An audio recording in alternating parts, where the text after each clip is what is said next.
How to live with how others see a giant congenital melanocytic nevus. Today we will try to answer this question. How can I live with how other people see me and my large congenital giant nevus? I will start by introducing myself. My name is Beatrice de Reviers. I am 47 years old and was born in Reims, France. I have been married the last 21 years and am the mother of 4 teenage girls.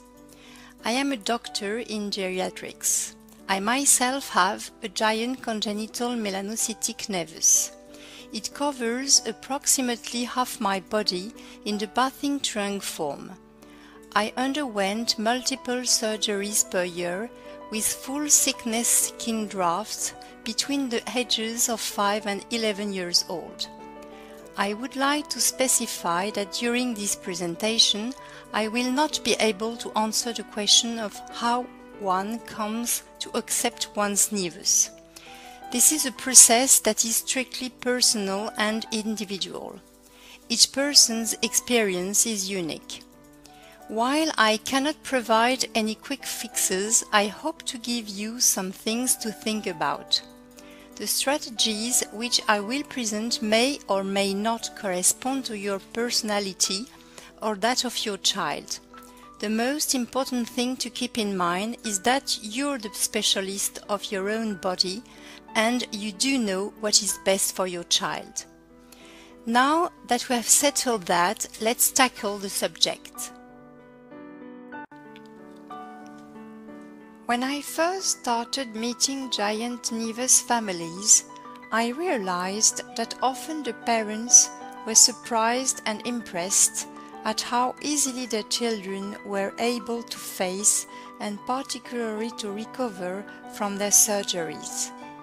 For the parents, these moments were the cause of terrible anxiety and often the source of very bad memories, while for the operated children, this wasn't usually the case. For the child, these periods of treatment are somewhat easier because the child trusts the adults who care for him or her and who make decisions on his or her behalf. Small children cannot anticipate far into the future and are not thinking about the risks of operation or the possible difficulties of the post-operative period. The child usually confronts challenges as they present themselves and is able to put them behind once they're past. A child lives more in the present day than an adult. For the parents, things are quite different. They're usually stressed about the choices they made. They imagine all the potential consequences, particularly the possible negative post-operative outcomes they suffer with their child during times of physical or mental discomfort, and, above all, they feel powerless to relieve that suffering. They bear the heavy responsibility of the choice of therapy taken and also for choosing not to intervene surgically.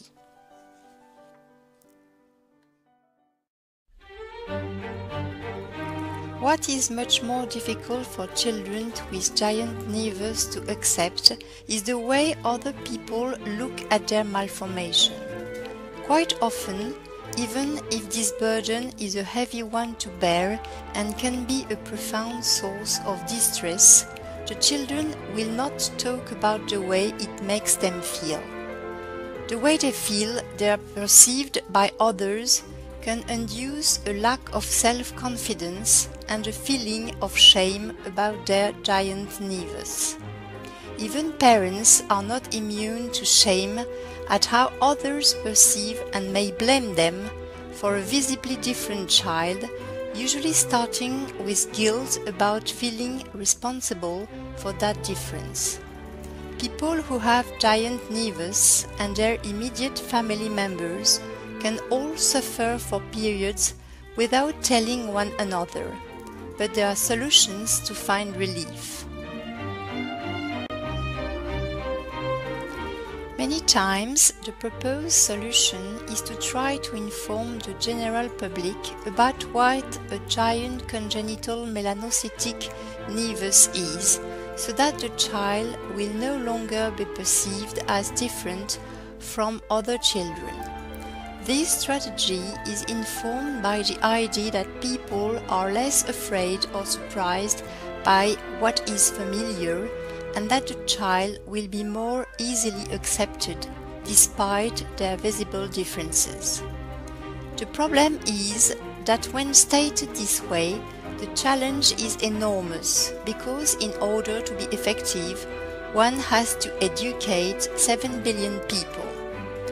Personally, I find that this is a quick way to become discouraged by how unattainable the goal is.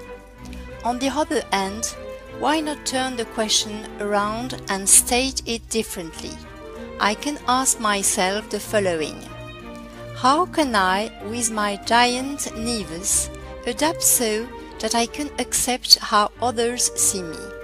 Are there techniques or strategies that will help me through and past those situations that make me uncomfortable and are often rather stereotyped and predictable? The solutions become more obvious. When we tackle the problem in this way, we will be able not only to anticipate unpleasant situations, but also our own reactions to them. This allows us to focus on the useful tasks to be accomplished and how to do so without getting overwhelmed by paralyzing emotions. By concentrating on the techniques of how to respond, we can step back from the situation. Rather than submitting to it, we take an active part in how it plays out and re-establish control of the interaction, which will give us increasing self-confidence. I often draw the parallel with the work of an airplane pilot or a doctor in the emergency room who, in a moment of crisis, must train to concentrate on executing the task at hand without being distracted by thinking about the consequences. People with giant Naevus and the people who love and accompany them can also train to master crisis situations. I have chosen to present to you 3 related strategies which appear to rely on common sense, though not so common. I wish they had been expressed and at my disposal when I was younger. They are already used by certain burn care units as well as by people living with other accidental disfigurement. The so-called STEPS strategy was developed to help burn victims feel confident when entering new social situations. In all social interactions, it's helpful to act positively by projecting confident body language. S for self-talk. This is what you say to yourself and come to believe, such as, I love and accept myself the way I am and the way I'm not. I do in fact meet people easily and feel comfortable with them, and I can do it. T for tone of voice. Use a friendly, warm and enthusiastic tone of voice. E for eye contact. Look people in the eye, even just for a few seconds. P for posture. Have a confident posture with head raised, rib cage out and shoulders back. S for smile. A smile makes you look both confident and approachable.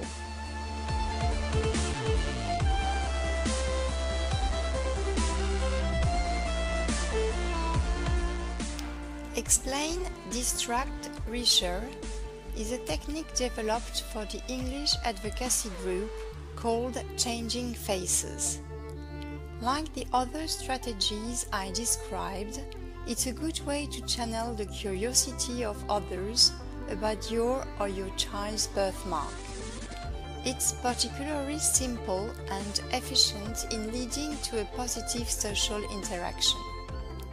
Explain. Respond simply but clearly to the child or adult who is asking the question or staring. The terms and information you provide need to have been determined ahead of time and practiced. Try to only provide a minimal amount of information so as to lead straight into the next step. Reassure. Tell the person that the giant congenital melanocytic Naevus is neither painful nor contagious. You can reassure them that they understand this because they also have, or someone nearby has, a small Naevus that they were either born with or it developed after birth. That small beauty marks, moles, are very common, painless, and are not contagious. That your Naevus is the same, just bigger, you were born with it and any satellites, and they're a normal part of your skin.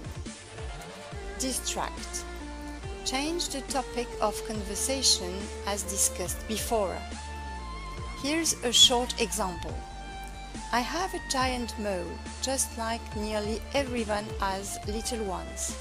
It doesn't hurt or anything, and you can't catch it. Want to play a round of kickball?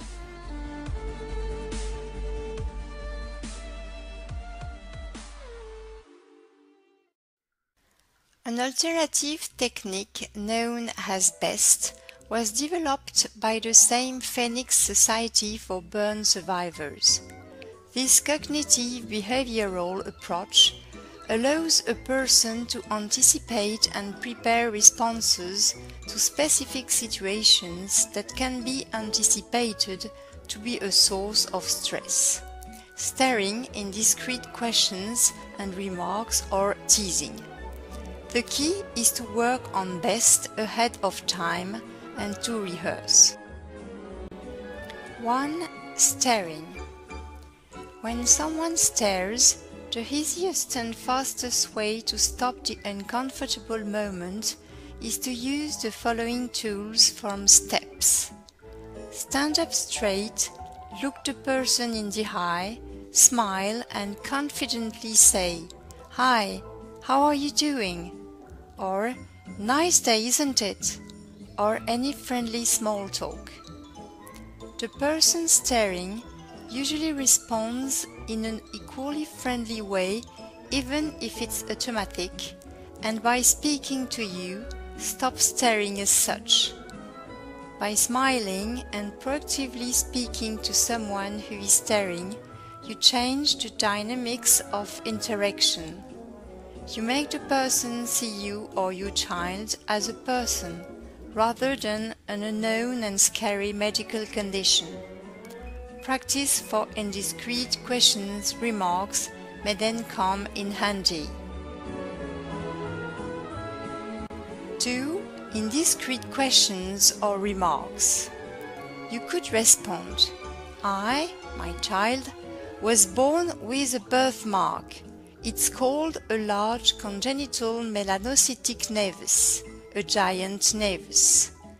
Everything is all right for me, for him or for her. Thanks for asking, thanks for your concern." The response of "thanks for asking" or "thanks for your concern" closes the conversation.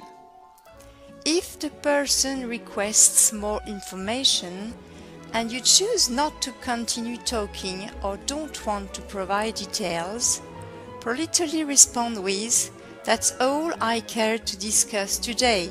I'm sure you understand." Smile warmly at the person and walk away. 3. Teasing.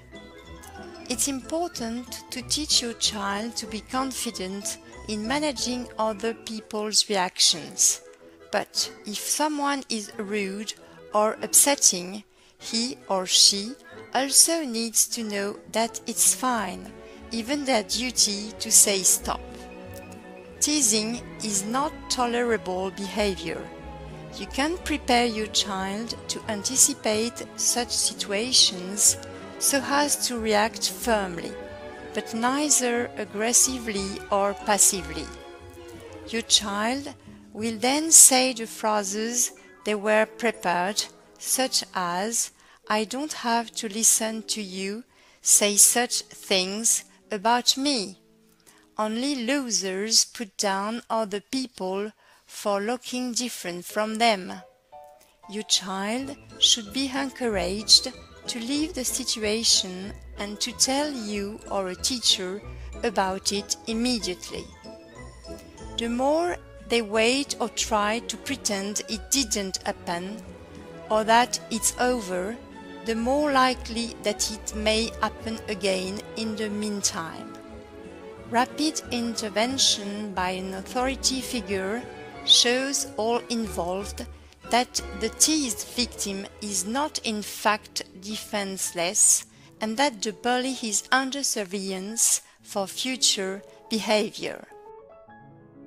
For all of the above situations, learn the art of changing the subject. Remove the attention from your birthmark to another subject.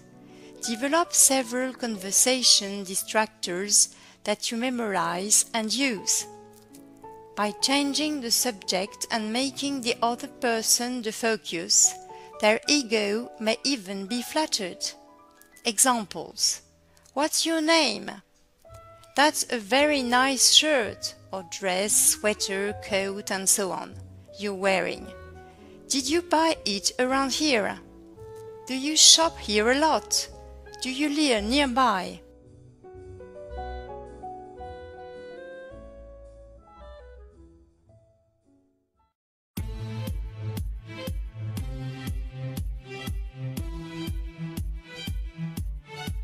Let's review some of the tools at our disposal.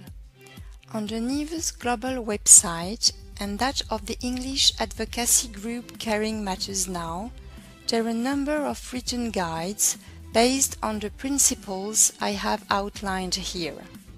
Their goal is to aid in the social integration of children and teens with giant congenital melanocytic nevi. Don't hesitate to download them and distribute to your child's teachers or camp counselors, who also can be taken by surprise in how to react to your child's visible difference. Concrete examples and phrases provided can be a great help in making these adults your child's additional allies.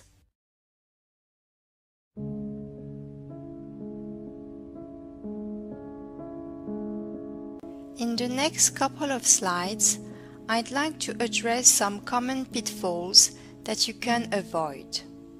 Ignoring the problem by explaining to your child that he or she is just like everyone else. Your child will quickly realize that it's not the case. You will then lose credibility in their eyes, which is very difficult for a child to bear. Simply acknowledging that they are different without dramatizing the situation is admitting reality. Explaining to your child that it's what's on the inside that counts. It's quite tempting to think that such a phrase reassures the child. However, it simply displaces the problems to a later time when the child will realize that his or her outer presentation also counts in how the world interacts with them. At that time, the situation will appear that much more unfair to your child and difficult to bear. More pitfalls. Denying that the physical difference will elicit specific reactions. It's only necessary to teach oneself or one's child how to react naturally and without aggressivity to the different but predictable situations that may be encountered.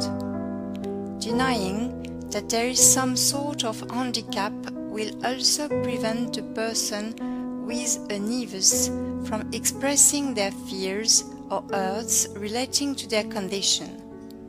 It will be difficult for them to dare to broach the subject of illness or death, even when it's necessary for them.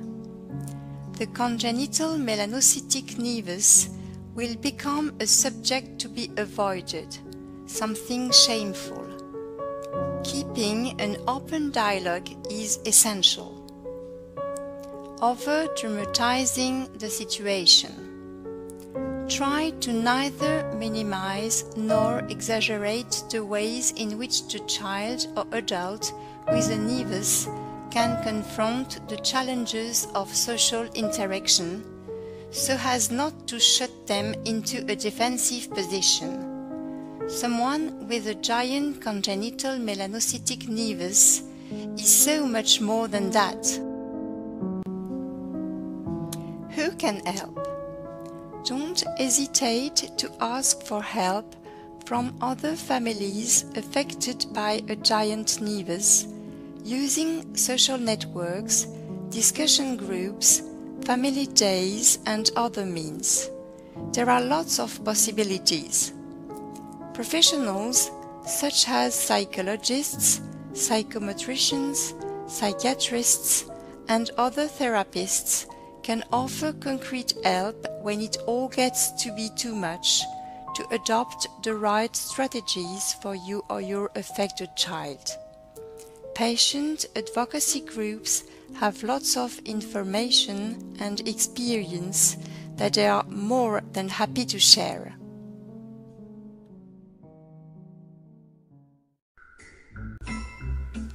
To conclude, I would like to put some of the photographs from the delightful photo exhibit shot by Rick Guidotti from Positive Exposure, who was commissioned by the patient advocacy group Naevus Outreach in 2013 to present people with a giant congenital melanocytic Naevus in the most natural way possible. They resume in themselves everything I have tried to convey in this talk.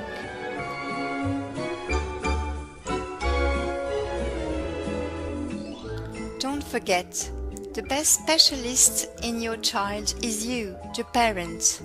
Trust yourself, trust your child. You can do this. Yes, we can.